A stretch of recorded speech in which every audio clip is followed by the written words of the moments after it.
Hello friends, എല്ലാവർക്കും good morning. അപ്പം മൗനരാഗത്തിന്റെ ഇന്നത്തെ ഒരു സൂപ്പർ ഹിറ്റ് വിശേഷത്തിലേക്ക് എല്ലാവർക്കും സ്വാഗതം.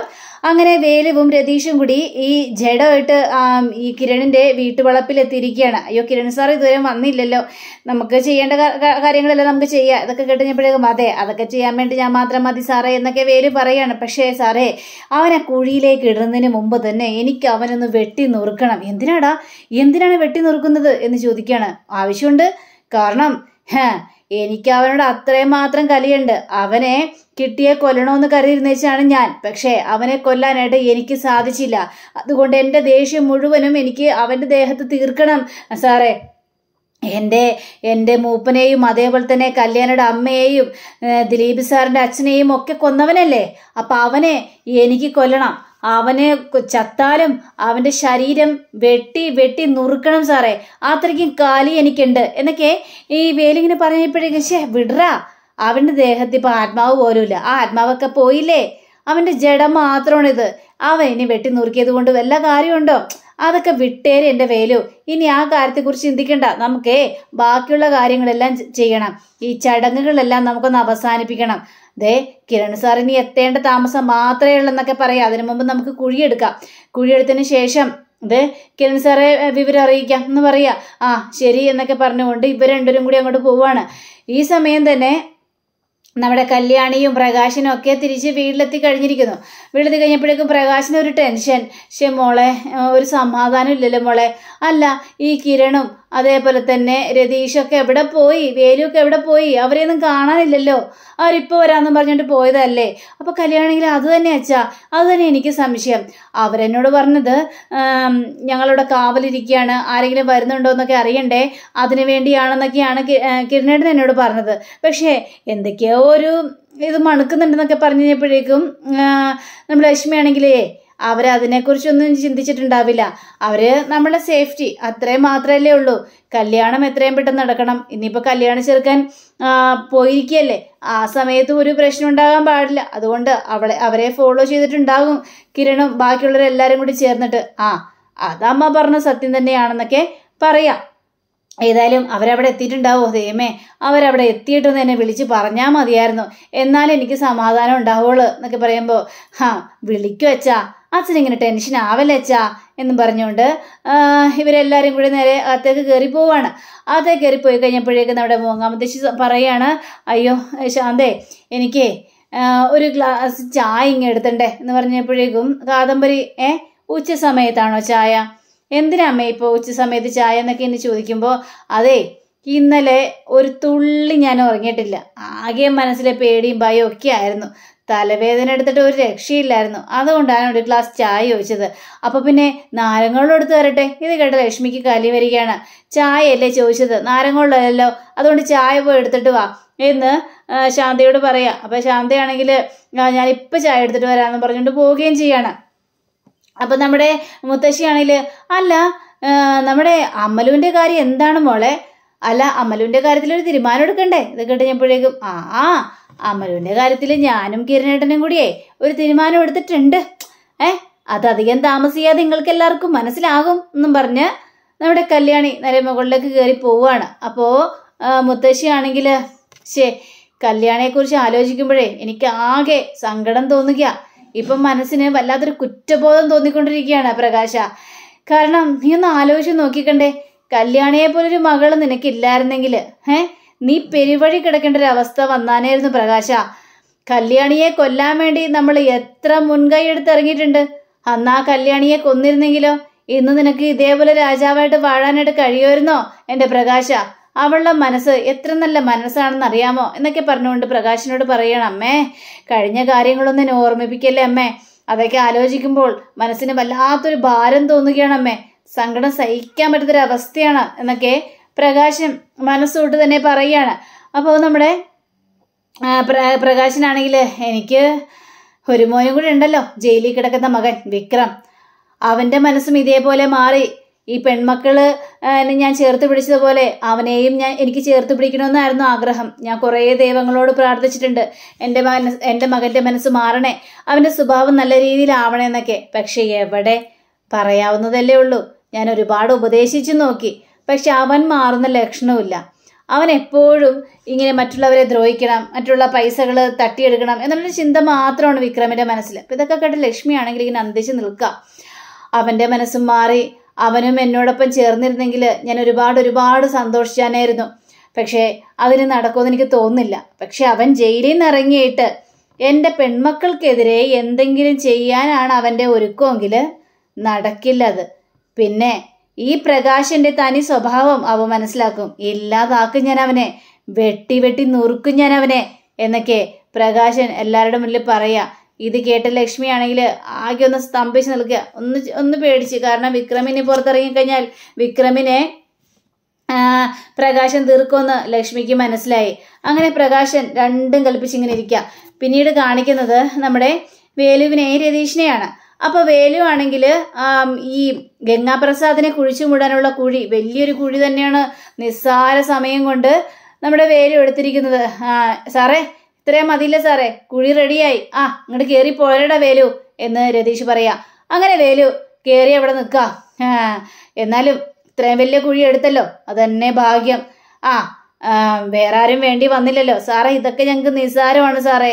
കാരണം കാട്ടിലൊക്കെ ഞങ്ങൾക്ക് ഇതൊരു കൈത്തൊഴിലല്ലേ.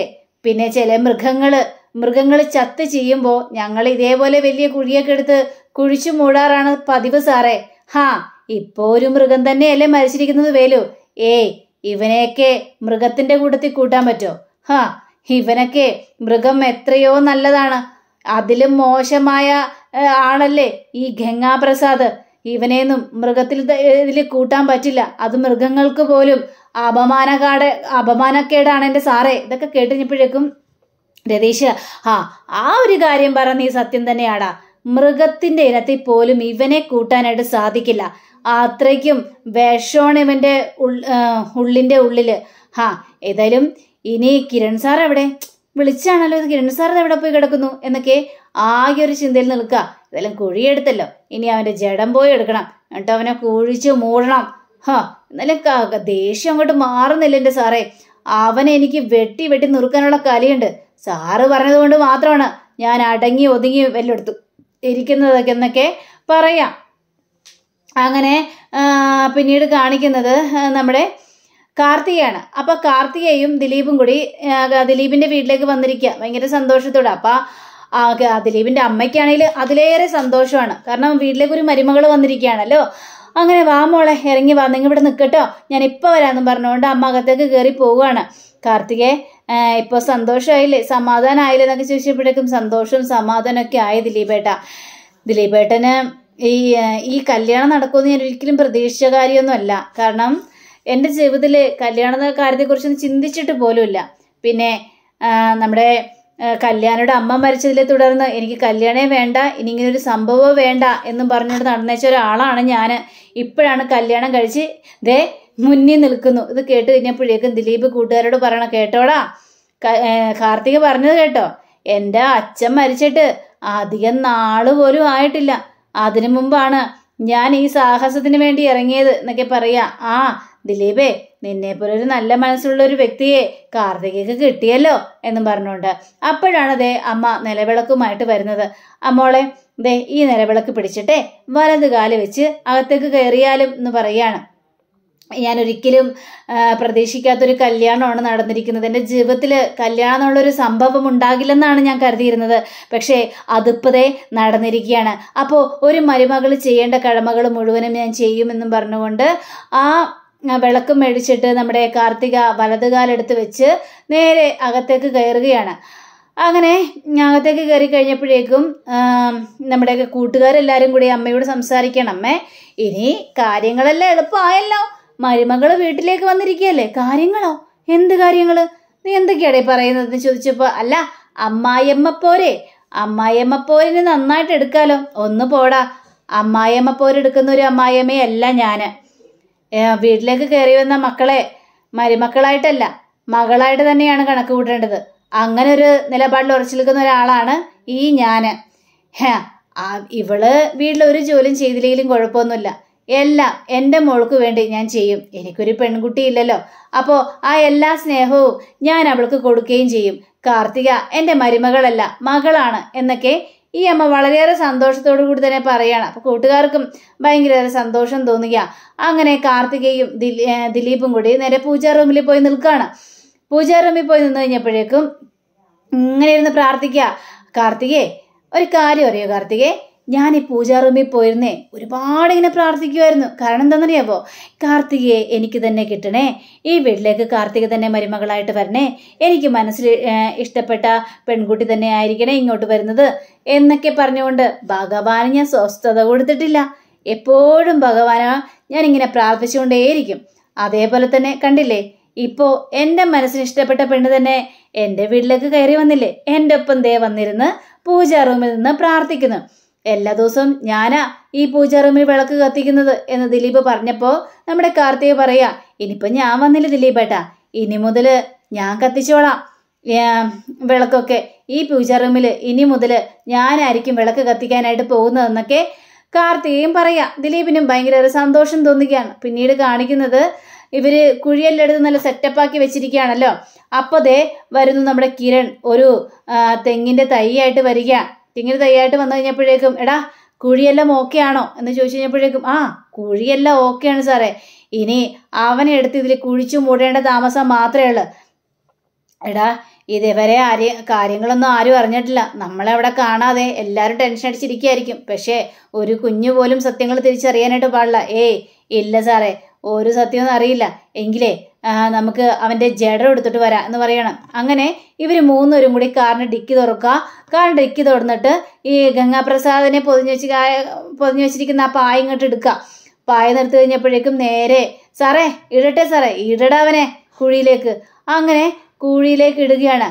വെട്ടി മൂടവനെ, ഇനി ഒന്നും ചിന്തിക്കേണ്ട കാര്യമില്ല, അവനെ വെട്ടി മൂട് എന്നും പറഞ്ഞുകൊണ്ട് ഇവരെല്ലാവരും കൂടി ചേർന്നിട്ട് ആ ഒരു കുഴി വെട്ടി മൂടുകയാണ്. വെട്ടി മൂടിയതിന് ശേഷം ആ ഒരു തെങ്ങിൻ തൈ നേരെ ആ കുഴിയിലേക്ക് വെച്ച് ആ തെങ്ങിൻ തൈ അവിടെ നട്ട് വെക്കുകയാണ്. നട്ട് വെച്ച് കഴിഞ്ഞപ്പോഴേക്കും, ഏതായാലും അവൻ ഈ വിഷവിത്തിന്റെ ശല്യം തീർന്നല്ലേ സാറേ, ഗംഗാപ്രസാദ് എന്ന് പറഞ്ഞ വിഷവിത്ത് ഇനി ഈ ഭൂമിയിൽ ഇല്ലല്ലേ സാറേ. ഇത് കിട്ടഞ്ഞപ്പോഴേക്കും, അങ്ങനെയൊന്നും പറയാനായിട്ട് പറ്റില്ലടോ, അവന്റെ ആത്മാവ് ഇവിടെ വല്ലയിടത്തും ചുറ്റി നടക്കുന്നുണ്ടോന്ന് ആർക്കറിയാം സാറേ, അതൊക്കെ വെറുതെ സാറേ, അവന്റെ ആത്മാവൊന്നും ഇവിടെ ഒന്നും ചുറ്റി നടക്കാനായിട്ട് പോകുന്നില്ല, അതൊക്കെ പോയി. ആത്മാവെന്നൊക്കെ പറഞ്ഞാൽ അത് വെറുതെയാണ് സാറേ, അവൻ മരിച്ചോടുകൂടി അവന്റെ എല്ലാ ശല്യങ്ങളും തീർന്നു. അപ്പോഴേക്കും വേലുവാണെങ്കിൽ, എൻ്റെ രതി സാറേ അങ്ങനെയൊന്നും പറയാനായിട്ട് പറ്റില്ല, ആത്മാവെന്ന് പറഞ്ഞ ഒരു ഇതൊക്കെ ഉണ്ട്, അവൻ മരിച്ചത് അവന്റെ ആഗ്രഹങ്ങൾ നടപ്പിലാക്കാതെയല്ലേ അവൻ മരിച്ചത്. അപ്പൊ അവന്റെ ആത്മാവ് ഉറപ്പായിട്ടും ഇവിടെ അലഞ്ഞ് തിരിഞ്ഞ് നടക്കും, അത് കൺഫേം തന്നെയാ, അതില് യാതൊരു മാറ്റവും എന്നൊക്കെ വേലിയോടെ പറയുകയാണ്. എന്തായാലും എൻ്റെ ശല്യം അവസാനിച്ചല്ലോ. അവൻ എങ്ങനെ അവിടെ എത്തിപ്പെട്ടു എന്നാണ് ഒന്നും മനസ്സിലാവാത്തത്. കാരണം എടാ, എനിക്കൊരു മെസ്സേജ് വന്ന്, ആ മെസ്സേജും ഇവൻ തന്നെ അയച്ചതെന്ന് തന്നെയാണ് എൻ്റെ ഒരു ഉറപ്പ്. ആ മെസ്സേജ് വന്നതുകൊണ്ടാണ് ഞാൻ നേരെ പുറത്തേക്ക് ഇറങ്ങിപ്പോയത്. പുറത്തേക്ക് ഇറങ്ങിപ്പോയ ആ തക്കം നോക്കി ദേ അവനകത്തേക്കും കയറി. ആ കല്യാണ പെണ്ണിനെയും ചെറുക്കനെയും വെടിവെക്കാൻ പോകുന്ന ആ സമയത്താണ് ഞാൻ അങ്ങോട്ട് വന്ന് അവന്റെ തോക്ക് തട്ടി തെറിപ്പിച്ച് അവനെ ഇടിച്ച് ഇഞ്ചി പരുവാക്കിയത്. പക്ഷേ അത്ര പെട്ടെന്ന് ചാകേണ്ട ഒരു സമയമല്ല സാറേ, അതൊക്കെ വിട്ടേര് സാറേ. അവൻ ചത്തത് സാറിന്റെ ഇടിയില് അവൻ പോയി ഏതോ കല്ലിൽ പോയി വീണു, അങ്ങനെ അവന്റെ തല പൊട്ടി, അങ്ങനെ അവൻ മരിച്ചു. ഈ സത്യങ്ങളൊന്നും ആരും ഒന്നും അറിഞ്ഞിട്ടില്ല.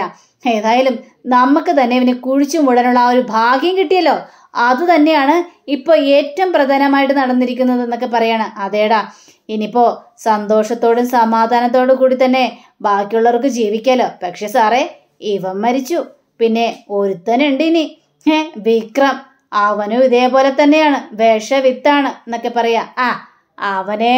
അവന് ഇത്രയും വലിയ പേടിക്കാനൊന്നുമില്ല, പിന്നെ ഈ തെങ്ങ് വളർന്ന് വലുതായിക്കോളും. അപ്പൊ ഇതൊക്കെ കേട്ടുകഴിഞ്ഞപ്പോഴേക്കും വേലുവാണെങ്കിൽ, സാറേ ഉള്ളി കിടക്കുന്നതേ ഒരു വിഷവിത്താണ്, ആ വിഷവിത്ത് ചീഞ്ഞ് തെങ്ങിന് വളമായി കഴിഞ്ഞാൽ തെങ്ങ് വളരുമെന്ന് എനിക്ക് തോന്നുന്നില്ല, അതോടെ തെങ്ങ് നശിക്കും, അത്രയും വലിയ വിഷമല്ലേ. ഇത് കേട്ട് നമ്മുടെ രതീഷ്, എടാ എല്ലാ വളത്തിലും ഉണ്ടടാ ഒരു വിഷങ്ങള്, ആ വിഷങ്ങളെല്ലാം ചേർന്നാണല്ലോ തെങ്ങിനും മറ്റുള്ള വൃക്ഷങ്ങൾക്കൊക്കെ വളമാകുന്നത്.